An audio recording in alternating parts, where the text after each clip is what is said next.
Hey guys, it is Scott the Steehnroller Steehn with winnersandwhiners.com coming to you with a college basketball play. Hey, how about that? College football over for now. We're, as I record this, we're at halftime in the Washington and Texas game.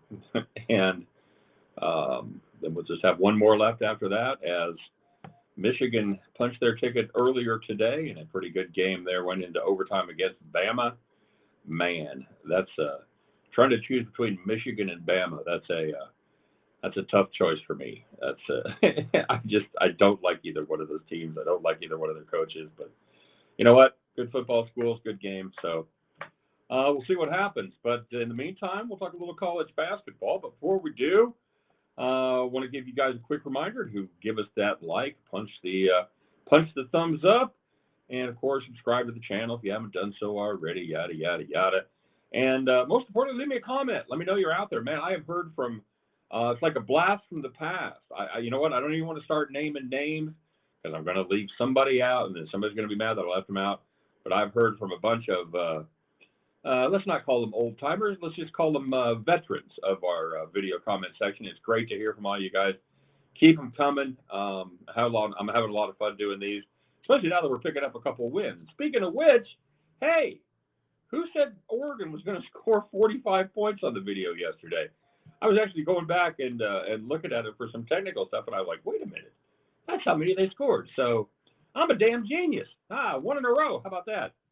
I'll tell you what, I don't know if anybody tailed me, and I'm sure somebody did out there, maybe inadvertently, but that first drive, Liberty goes down and scores in 2.5 minutes, could do nothing wrong.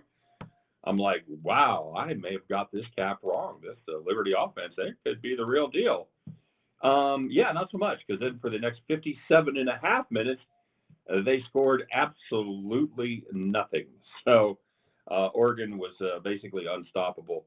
It went about the way I thought it would, other than, Liberty taking an early lead. Other than that, that's pretty much how I drew it up on the board. So, yeah, nice, easy win for us there. By the way, a couple people commented about the audio of the recordings.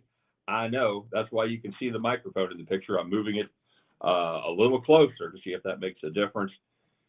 And I've changed the gain on a couple things. We'll see what happens.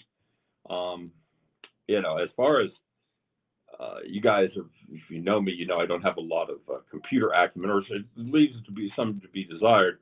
I am pretty good at sound, though. I used to run sound for a couple bands, and I should be able to get this figured out. So we'll see what happens. If that doesn't fix it, I'm going to have to see if I've got interference coming from somewhere else that I'm not seeing. So anyway, thanks. I know it's an issue. I appreciate your patience, and yeah, we'll see what happens. All right. In the meantime, hey, let's look at a college basketball game, a game that almost nobody will be watching. So, yeah, it's a lot of fun. A lot of good teams in play. These probably aren't two of them. Well, one of them's pretty good. We're going to look at the AAC as both of these teams open their conference season. Charlotte and SMU, home game for the Mustangs, and they are 8.5-point favorites. That's exactly who we're riding here, guys. Both of these teams play pretty good defense. SMU's 27th in Ken Palm as far as defensive efficiency. Charlotte's 104th. Not bad out of 360 schools or whatever. They add more every year, but yeah, it's the top third.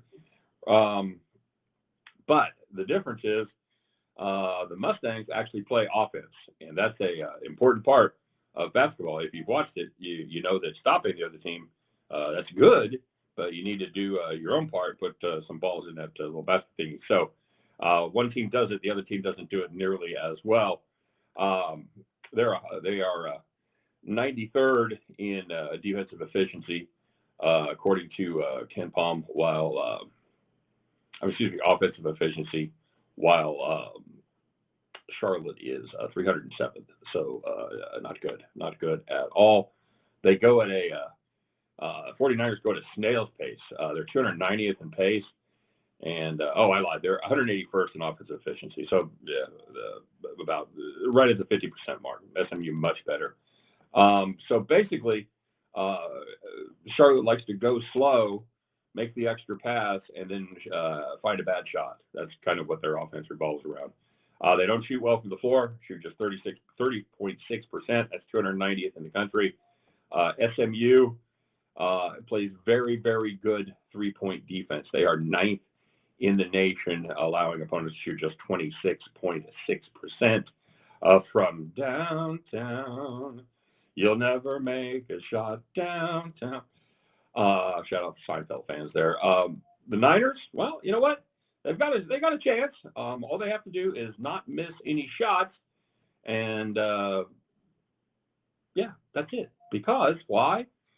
They don't rebound. They don't rebound at all. Mustangs pulled down 39.9 rebounds per game. That is 8 more per game than Charlotte. You go, well, 8 more? That doesn't sound like a lot. Well, let me tell you something, kids. It's the difference between 35th for SMU and 309th for Charlotte. So 8 rebounds is a ton when you're talking about RPG or rebounds per game. Finally, 2 teams kind of heading different directions here. SMU is won and covered their last 3, while Charlotte's on a 3-game skid, losing and failing to cover their last 3, including their last game where they lost by 4 to Stetson as 3.5-point chalk. Now, good news for them, they also have Beret and Fedora on their schedule for later this season, so maybe they'll be able to do better then. But the bottom line for me in this one, guys, these are 2 programs that are basically just in different weight classes right now. SMU has played well as a favorite, going 4-1 against the number, including covering 5.5 and 27 in their last 2 games. Houston Christian was the team they covered 27 against. No idea they were D1. Hey, good to be here. This one, guys, I think it's going to be over early. I think SMU gets out to a big lead early. I think they hold on to it. And this is a Charlotte team that does not play well from behind. They don't shoot well deep. They don't rebound the ball. SMU in a big way. So give me the SMU Mustangs minus the 8.5. And at the end of that one, you guys can join me as we pick up our winning tickets and head back to the window. All right, guys, as always, thanks for watching. Appreciate it. It's a new year. It's a new sport.